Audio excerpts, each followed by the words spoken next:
आज हम लोग देखेंगे कॉस्ट अकाउंटिंग। कॉस्ट अकाउंटिंग का ये मेरा पहला क्लास है। यहाँ पर हम आज इस क्लास में हम लोग डिस्कस करेंगे कॉस्ट अकाउंटिंग के सिलेबस के बारे में। साथ ही साथ हम लोग देखेंगे प्रीवियस ईयर के क्वेश्चंस को कि किस टाइप के क्वेश्चन पूछा गया था प्रीवियस ईयर में। कॉस्ट अकाउंटिंग में एक चीज़ ध्यान रखने योग्य बात है कि कॉस्ट अकाउंटिंग में आपसे थ्योरी भी पूछता है प्लस प्रैक्टिकल भी पूछता है। दोनों को हमें देखकर फिर पढ़ना पड़ेगा आगे, ठीक है। तो चलिए शुरू कर। कॉस्ट अकाउंटिंग का जो सिलेबस है उसको डिवाइड किया गया है 4 यूनिट्स में। पहले पढ़ना है आपको nature, scope and advantages of cost accounting. देखिए, जो टॉपिक्स इस सिलेबस में दिया गया है उसको तो पढ़ना ही है, प्लस जो टॉपिक्स थोड़ा आपकी किताबों में दिया है उसको भी देखना पड़ेगा। लाइक आपके बुक्स में दिया है definition of cost, meaning of cost, definition of cost accounting, meaning of cost accounting. तो इसके अलावा आपको इन टॉपिक्स को भी पढ़ना है। इसके बाद आपको पढ़ना है इंस्टॉलेशन ऑफ कॉस्टिंग सिस्टम, ठीक है। उसके बाद देखना पड़ेगा cost accounting and financial accounting में क्या डिफरेंस होता है। जो ये डिफरेंस वाले टॉपिक्स होते हैं वो बहुत ही ज़्यादा इंपॉर्टेंट है, एग्जामिनेशन में ज़रूर से ज़रूर पूछा जाता है, बहुत बहुत बहुत इंपॉर्टेंट है। उसके बाद आपसे पूछा जाएगा क्लासिफिकेशन ऑफ कॉस्ट। अब देखिए, क्लासिफिकेशन ऑफ कॉस्ट मतलब होता है, हिंदी में इसे कहते हैं लागत का वर्गीकरण। देखिए, हम लोग अगर कोई भी गुड्स बनाते हैं तो उसके पीछे हमारा मेनली 3 टाइप्स के कॉस्ट लगता है। क्या क्या लगता है? मटेरियल कॉस्ट, लेबर कॉस्ट और ओवरहेड। अब मटेरियल कॉस्ट होता है वो भी 2 तरीके का होता है, like direct material and indirect material. Labour cost 2 types के होते हैं, direct labour cost, indirect labour cost. Overhead वो भी 2 तरीके का होता है, direct overhead and indirect overhead. ठीक इसी तरीके से जो मटेरियल होता है वो भी 2 तरीके का होता है, direct material and indirect materials. तो मतलब बहुत बहुत बहुत इम्पॉर्टेंट है जो पहला यूनिट है। इस यूनिट से क्वेश्चन पूछा जाता है, जो शॉर्ट टाइप्स के क्वेश्चन होते हैं वो इस यूनिट से आता है। तो इन सभी के बारे में आपको जानना पड़ेगा। क्लासिफिकेशन ऑफ कॉस्ट के बाद आपको पढ़ना है मटेरियल के बारे में। मटेरियल को हिंदी में हम लोग कहते हैं सामग्री। तो मटेरियल में हमें क्या पढ़ना है? मटेरियल में हमें पढ़ना है purchase of material, storage of material, control of material. मतलब परचेस ऑफ मटेरियल में क्या आता है? देखिए, हम अगर कोई भी प्रोड्यूस करते हैं, कोई भी फाइनल गुड्स को हम प्रोडक्शन करते हैं तो उसके लिए हमें तो रॉ मटेरियल चाहिए। तो परचेस ऑफ मटेरियल में हम ये देखते हैं कि हमें रॉ मटेरियल कहाँ से मिले कि मिनिमम कॉस्ट में हमें सफिशिएंट मात्रा में रॉ मटेरियल मिल जाए। अगर रॉ मटेरियल का कॉस्ट ज़्यादा होगा तो हमारा जो फाइनल प्रोडक्ट बनेगा, फिनिश गुड्स बनेगा, उसका भी कॉस्ट आपका हाई हो जाएगा। इसीलिए इसमें हमें ध्यान में रखना है कि रॉ मटेरियल्स हमें ऐसी जगह से परचेस करना है। अब ये नहीं कि ख़राब मटेरियल भी ले आए, मतलब अच्छा मटेरियल और कम दाम में हमें देखना पड़ेगा। तो ये हमें देखना है परचेस ऑफ मटेरियल में। अब हम देखते हैं स्टोरेज ऑफ मटेरियल। देखिए, परचेस तो हमने कर ली मटेरियल, बस हमारे पास स्टोरेज का कोई कैपेसिटी ही नहीं है, स्टोरेज का कोई हमारे पास बंदोबस्त ही नहीं है। अगर स्टोरेज का कोई बंदोबस्त नहीं है तो क्या होगा? हमने जो मटेरियल खरीदा था, जो परचेस किया था, वो ख़राब हो जाएगा। हम उस मटेरियल को कैसे स्टोरेज करें, ठीक है। अब देखिए, जो हम स्टोरेज करते हैं ना तो उसका भी कॉस्ट आता है एक, तो उसको भी हमें मिनिमाइज़ करना है, उस कॉस्ट को भी हमें मिनिमाइज़ करना है। तो इसको हमें देखना पड़ेगा स्टोरेज ऑफ मटेरियल में। उसके बाद हमें पढ़ना है control of material. Control of material में क्या आएगा? देखिए, हमारे प्रोडक्शन के लिए जितना भी मटेरियल हमें चाहिए बस उतने ही मात्रा में हमें मटेरियल को परचेस करना है, ना तो उससे ज़्यादा परचेस करना है, ना तो उससे कम क्वांटिटी में परचेस करना है।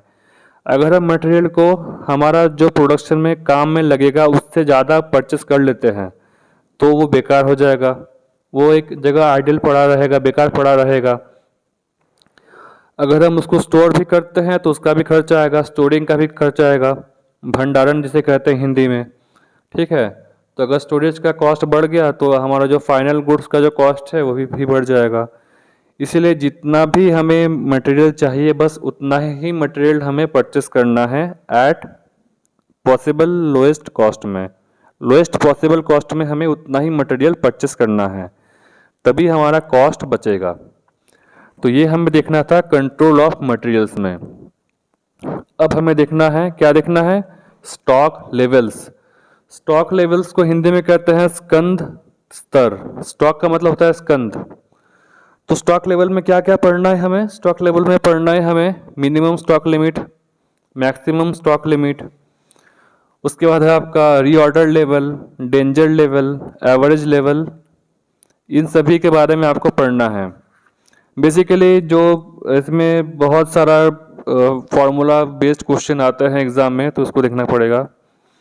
उसके बाद आपको देखना है इन्वेंट्री के बारे में, इन्वेंट्री के बारे में आपको पढ़ना है। उसके बाद पढ़ना है आपको कंट्रोल टेक्निक्स के बारे में। हाँ, एक और इम्पॉर्टेंट टॉपिक है आपका इकोनॉमिक ऑर्डर क्वांटिटी, EOQ। यहाँ से क्वेश्चन पूछा जाता है एग्जामिनेशन में। उसके बाद आपको देखना है methods of pricing of material issue.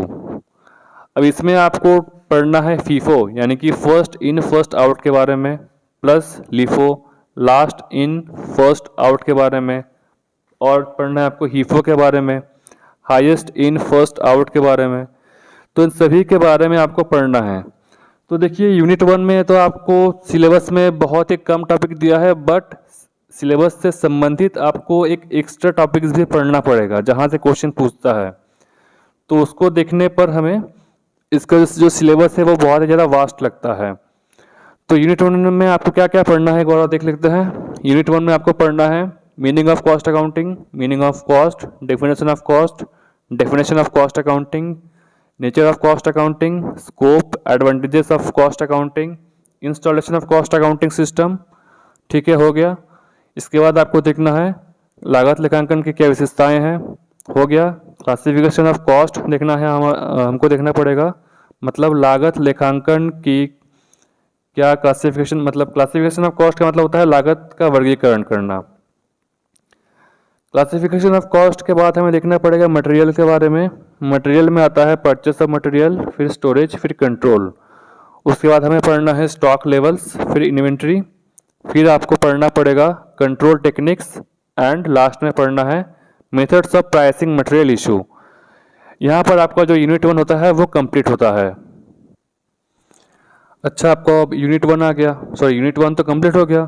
अब हमको देखना है यूनिट 2। यूनिट 2 में आपको पढ़ना है लेबर कॉस्ट के बारे में। ठीक है, लेबर कॉस्ट में आपको पढ़ना है meaning and components of labour cost. अब जो लेबर कॉस्ट होता है वो भी 2 टाइप्स के होते हैं, हमने आपको पहले ही बताया था क्या क्या होता है, direct labour cost and indirect labour cost. इसके बाद आपको देखना है elements of labour cost control, श्रम लागत नियंत्रण के तत्व, यहाँ भी दिया है element of labour cost, components जिसको कहते हैं। उसके बाद है concept of labour cost. Concept of labour cost में आ जाएगा लेबर कॉस्ट का मीनिंग और डेफिनेशन, ये एकदम रटना पड़ेगा आपको। उसके बाद आता है accounting of labour cost. Accounting of labour cost के बाद आपको पढ़ना है ideal time and over time. ठीक है, ideal time and over time के बाद पढ़ना है मेथड्स ऑफ पेमेंट। जो वर्कर्स हैं आपके फैक्ट्री में काम करते हैं उसको आपको भी पेमेंट भी तो करना पड़ेगा, तो कौन से मेथड से आप उसको पेमेंट कर सकते हैं ये आपको पूछा जाएगा, मेथड्स ऑफ पेमेंट में आपको पढ़ाया जाएगा। अब देखिए फैक्टर्स अफेक्टिंग लेबर कॉस्ट, श्रम लागत को प्रभावित करने वाले तत्व, इसको भी आपने देखना होगा। इसमें ही आता है आपका क्या क्या आता है, आइडियल टाइम। आइडियल टाइम को हिंदी में कहते हैं व्यर्थहीन काल। फिर आता है ओवर टाइम, फिर आता है कैजुअल वर्कर्स, फिर आता है लेबर टर्नओवर, फिर आता है आउट वर्कर्स, बाह्य श्रमिक। आइडियल टाइम को हिंदी में कहते हैं व्यर्थहीन काल, ओवर टाइम को हिंदी में कहते हैं अधिसमय, कैजुअल वर्कर्स मतलब आकस्मिक श्रमिक, लेबर टर्नओवर मतलब श्रम निकासी, आउट वर्कर्स मतलब बाह्य श्रमिक, पेड हॉलीडेज मतलब पारिश्रमिक सहित अवकाश। तो यहाँ पर तो दिया है बस ideal time and over time, but ideal time and over time के बाद भी आपको जो हमने अभी बताया था उसको भी देखना पड़ेगा। अब इसके बाद क्या है, इसके बाद आपको देखना है वेजेस सिस्टम। वेजेस सिस्टम में आपको फिर से फॉर्मूला आ जाएगा वेजेस सिस्टम में आपको देखना पड़ेगा wages payment plus incentive plan, incentive plans. अच्छा, इसके अलावा आपको देखना है characteristics of ideal system of ways payment, ये देखना पड़ेगा। अच्छा, मेथड्स ऑफ वेज पेमेंट में क्या क्या आएगा? मेथड्स ऑफ वेज पेमेंट में आएगा आपको टाइम रेट सिस्टम पढ़ना है, टाइम रेट सिस्टम यानी कि समय दर पद्धति आपको पढ़ना है, प्लस पीस रेट सिस्टम, कार्य दर पद्धति और इंसेंटिव्स मेथड्स, इन तीनों को आपको पढ़ना पड़ेगा। अब इसके अलावा भी आपको पढ़ना है, क्या क्या पढ़ना है? Incentive methods of ways payment, incentive methods of ways payment अर्थात मजदूरी भुगतान की प्रेरणात्मक पद्धतियाँ। अब इसमें बहुत सारा जो फॉर्मूला है आपको पढ़ना है, जैसे Halsey premium plan, Halsey premium plan, Rowan premium plan, Taylor differential piece rate plan, Merrick differential piece rate plan, Gantt premium plan. मतलब पता नहीं क्या क्या दिया है, सब पढ़ना है। इसीलिए हमने पहले ही बोला था आपको कि जो कॉस्ट अकाउंटिंग का जो कोर्स है, जो सिलेबस है, वो बहुत ही ज़्यादा वास्ट है। तो एकदम आराम से पढ़ना है, मन लगा कर पढ़ना पड़ेगा आपको कॉस्टिंग को, नहीं तो एग्जामिनेशन में नंबर नहीं आएगा। इस बार कॉस्ट अकाउंटिंग में बहुत ही खराब रिजल्ट गया था महात्मा गांधी काशी विद्यापीठ वालों का, ठीक है। तो ये हो गया आपका यूनिट 2। अब यूनिट 2 के बाद आपका आता है यूनिट 3। यूनिट 3 में आपको क्या पढ़ना है? यूनिट 3 में पढ़ना है आपको यूनिट ऑफ आउटपुट कॉस्ट। अब हम आउटपुट कॉस्ट को कहते हैं हिंदी में उत्पादन लागत लेखांकन, ठीक है, इसको पढ़ना है। उसके बाद पढ़ना है कॉस्ट, जो ये कंसेप्ट है उसको देखना है, प्लस देखना पड़ेगा नीड। इसके अलावा देखना पड़ेगा आपको ऑब्जेक्ट्स ऑफ आउटपुट कॉस्टिंग, उत्पादन लागत, उत्पादन लेखांकन के क्या उद्देश्य है, ठीक है। उसके बाद आपको देखना पड़ेगा एलिमेंट्स ऑफ कॉस्ट, लागत के तत्व। देखिए जैसे पहले हमने बताया था कि लागत के कौन कौन से तत्व होते हैं, मटेरियल, लेबर, ओवरहेड। तो इन सभी के बारे में आपको यहाँ भी पढ़ना पड़ेगा। प्लस पढ़ना है आपको कॉस्ट शीट। कॉस्ट शीट के बारे में आपको देखना है, कॉस्ट शीट से एग्ज़ाम में क्वेश्चन आता भी है, ये एक इम्पॉर्टेंट टॉपिक है, तो इसको आपको ध्यान से पढ़ना है। उसके बाद आपको देखना है टेंडर प्राइस के बारे में। अच्छा, ये जो टेंडर प्राइस है इसको हम लोग हिंदी में कहते हैं निविदा मूल्य। जो टेंडर प्राइस होता है उसको हम हिंदी में कहते हैं निविदा मूल्य या फिर निरख मूल्य। तो टेंडर प्राइस के बारे में भी आपको जानना पड़ेगा। इसका मतलब क्या होता है टेंडर प्राइस का? देखिए, जब आपको बहुत बल्क क्वांटिटीज़ में ऑर्डर चाहिए होता है, मतलब आपको कहीं से ऑर्डर मिल गया बल्क क्वांटिटीज़ में, तो आपको फिर गुड्स चाहिए होगा फिर उसके लिए, तो फिर आप एक क्या करते हैं, नोटिस निकालते हो। जो भी प्रोड्यूसर होता है उसको आप बोलते हो कि आप हमें अपना टेंडर दीजिए। अब टेंडर में क्या क्या रहता है? टेंडर में उस प्रोड्यूसर का जो भी कॉस्ट है वो भी तो रहता ही है, प्लस क्या रहता है, जो प्रॉफिट, जो मतलब एक मिनिमम लेवल ऑफ प्रॉफिट होता है वो भी प्रोड्यूसर जो है वो ऐड करके आपको देता है। तो जिस भी प्रोड्यूसर का जो टेंडर है वो सबसे कम होगा उसी को आप फिर एक्सेप्ट करेंगे, फिर उसके हिसाब से आप क्या करेंगे, उस प्रोड्यूसर को आप ऑर्डर पास करेंगे। तो इसे कहते हैं टेंडर, ठीक है। अब टेंडर में क्या होता है? टेंडर में आपको हमने बताया था कि जितने भी कॉस्ट होता है प्रोड्यूसर अपना ऐड करता है, प्लस उसमें एक certain percentage of profit add करता है, फिर फाइनल जो कैलकुलेशन होता है करके आपको दे देता है। आप देखते हो कि किस प्रोड्यूसर का जो टेंडर है वो सबसे कम है। जिस भी प्रोड्यूसर का टेंडर सबसे कम है आप उसे एक्सेप्ट करते हो और उसे आप ऑर्डर दे देते हो। तो ये होता है टेंडर प्राइस या फिर जिसे कहते हैं कोटेशन प्राइस। हिंदी में कहते हैं इसे निविदा मूल्य और निरख मूल्य। उसके बाद आपको पढ़ना है reconciliation of statements. Reconciliation of statement में क्या पढ़ना है? देखिए, रिकॉन्सिलेशन ऑफ स्टेटमेंट में आपको पढ़ना है कॉस्ट अकाउंटिंग के अकॉर्डिंग और फाइनेंशियल अकाउंटिंग के अकॉर्डिंग जो भी आपने रिकॉर्ड किया है उस रिकॉर्डिंग के अनुसार जो प्रॉफिट निकलता है। जैसे हम फाइनेंशियल अकाउंटिंग में जैसे प्रॉफिट एंड लॉस बनाते हैं तो प्रॉफिट एंड लॉस अकाउंट बनाकर हम प्रॉफिट निकालते हैं, ठीक उसी तरीके से कॉस्ट अकाउंटिंग में भी हम प्रॉफिट निकालते हैं। बट जब हम कॉस्ट अकाउंटिंग के प्रॉफिट और फाइनेंशियल अकाउंटिंग के प्रॉफिट को टैली करते हैं, मतलब कंपेयर करते हैं, तो वो उन दोनों में डिफरेंस आ जाता है। तो डिफरेंस आने के क्या रीज़न है? डिफरेंस को कैसे दूर करना है, ठीक है। इसको पढ़ना है आपको reconciliation of cost, reconciliation of statement में। Reconciliation of cost and financial accounts मतलब लागत लेखों और वित्तीय लेखों का समाधान, इसमें आपको पढ़ना होगा। यहाँ से भी क्वेश्चन 2021 में पूछा था, तो ये भी आपका एक इम्पॉर्टेंट एरिया बन जाता है। अच्छा, जो यूनिट 2 था, यूनिट 2 में आपका एक टॉपिक छूट गया है, क्या है? ओवरहेड। मटेरियल पढ़ लिए, लेबर पढ़ लिए, अब पढ़ना है आपको ओवरहेड। तो ओवरहेड का पोर्शन भी आपको यूनिट 2 में भी पढ़ना है। ओवरहेड में क्या क्या आएगा? ओवरहेड में आपको पढ़ना है डायरेक्ट एक्सपेंसेस, इनडायरेक्ट एक्सपेंसेस और overhead, plus classification of indirect expenses, अप्रत्यक्ष व्यय का वर्गीकरण। डायरेक्ट एक्सपेंसेस को हम कहते हैं प्रत्यक्ष व्यय और इनडायरेक्ट एक्सपेंसेस को हम कहते हैं अप्रत्यक्ष व्यय, डायरेक्ट और इनडायरेक्ट एक्सपेंसेस। उसके बाद आपको पढ़ना है फंक्शन वाइज क्लासिफिकेशन, मतलब मेनली ओवरहेड में आपको क्लासिफिकेशन ऑफ ओवरहेड पढ़ना पड़ेगा, क्लासिफिकेशन ऑफ ओवरहेड पढ़ना है। उसके अलावा आपको पढ़ना है मशीन आवर रेट, मशीन घंटा दर इसे हिंदी में कहते हैं, ये भी आपको ओवरहेड में पढ़ना है। तो ये दो टॉपिक छूट गया था जो आपको यूनिट 2 में कवर करना है। अब है आपका लास्ट यूनिट, यूनिट 4। यूनिट 4 में आपको पढ़ना है प्रोसेस कॉस्टिंग के बारे में। देखिए, सर्टेन प्रोडक्ट्स ऐसे होते हैं कि जिसको हम एक ही बार में फाइनल गुड्स में कन्वर्ट नहीं कर सकते। उसको फाइनल गुड्स में कन्वर्ट करने के लिए हमें डिफरेंट प्रोसेस से गुजरना पड़ता है, ठीक है।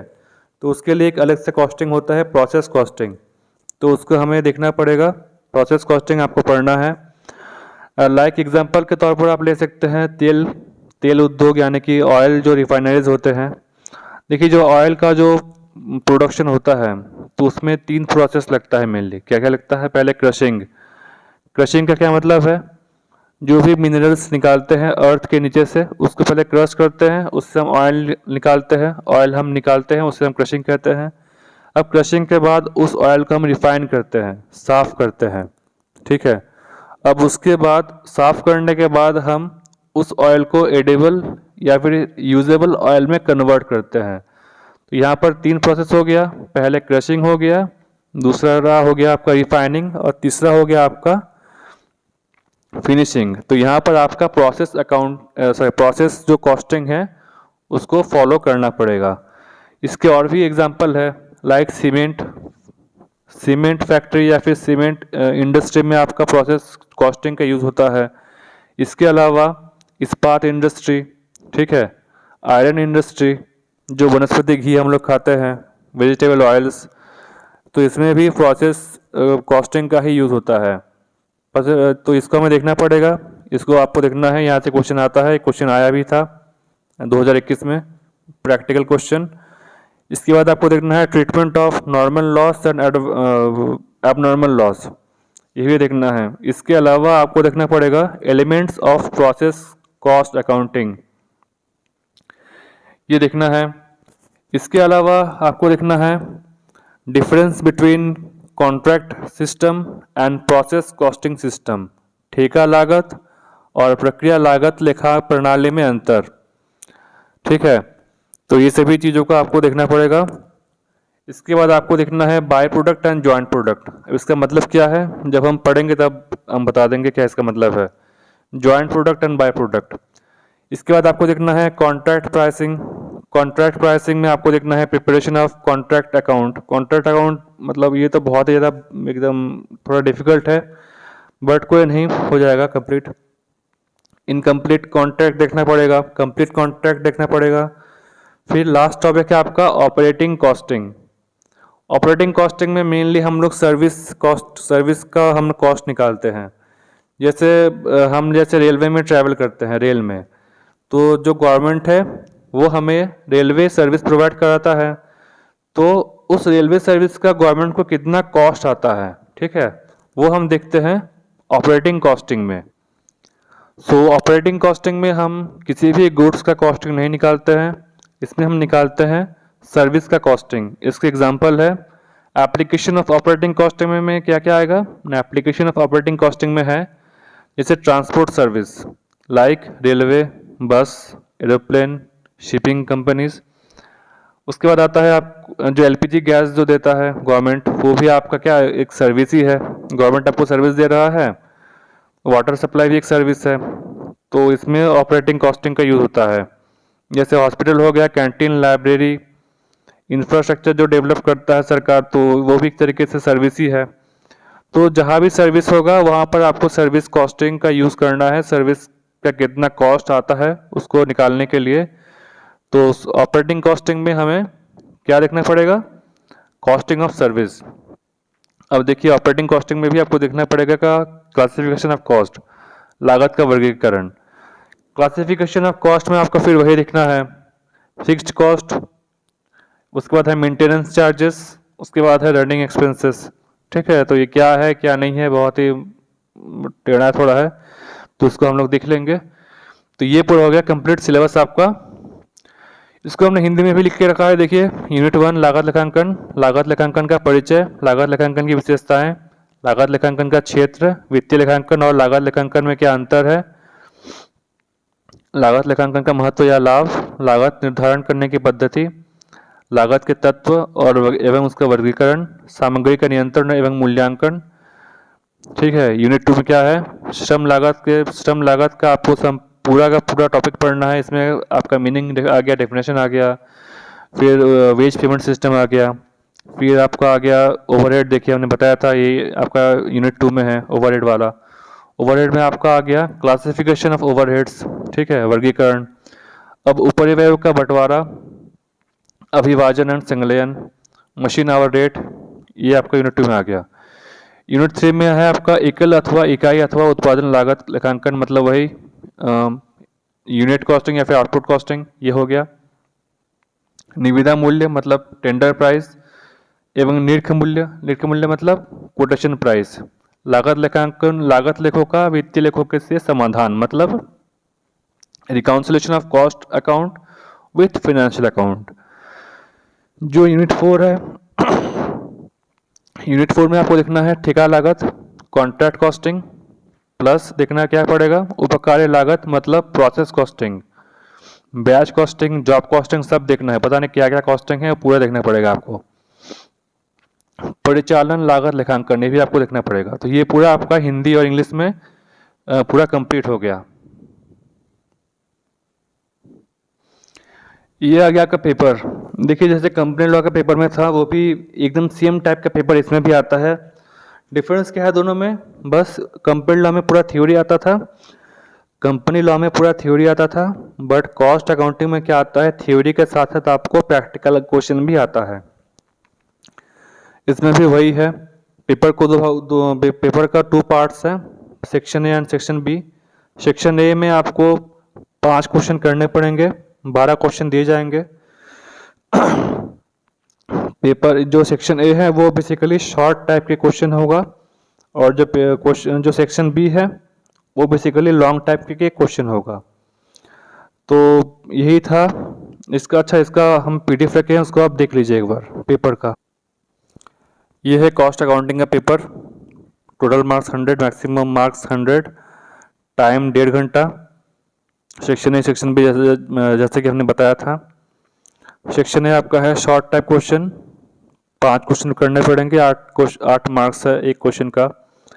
इसमें देखिए पूरा थ्योरी क्वेश्चन दिया है शॉर्ट टाइप के क्वेश्चन में, क्वेश्चन 1 2 3 4 5 6, इसमें 12 क्वेश्चन दिए रहते हैं। 12 क्वेश्चन में आपको 5 क्वेश्चन करने पड़ेंगे, ठीक है।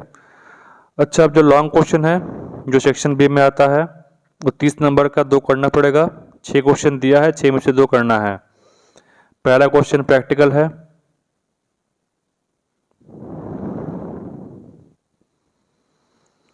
दूसरा क्वेश्चन थ्योरी है, तीसरा क्वेश्चन प्रैक्टिकल है, चौथा क्वेश्चन भी थ्योरी है, पांचवा क्वेश्चन थ्योरी है, और नंबर 6 क्वेश्चन प्रैक्टिकल है। मतलब लॉन्ग क्वेश्चन में जो 6 क्वेश्चन दिया गया था उसमें 3 प्रैक्टिकल है और 3 थ्योरी है। तो या तो आप पूरा थ्योरी पढ़ लीजिए, अगर थ्योरी भी पढ़ लेते हैं तो भी आपका काम चल जाएगा, बट हम ये सजेस्ट करेंगे कि थ्योरी भी देखिए प्लस प्रैक्टिकल भी देखिए, दोनों चीज़ों को साथ में लेकर चलिए। क्योंकि पता नहीं अगर इसमें जो शॉर्ट आंसर का जो सेक्शन है इसमें अगर सब प्रैक्टिकल क्वेश्चन आ गया तब कैसे करेंगे? आप तो सब थ्योरी पढ़ के जाने वाले मतलब गए थे, तो इसीलिए एज पर माय ओपिनियन आपको थ्योरी भी पढ़ना है और प्रैक्टिकल भी करना पड़ेगा। तो चलिए आज के लिए बस इतना ही। कल कंपनी लॉ का जो पहला चैप्टर है उसको हम स्टार्ट कर देंगे। Good night.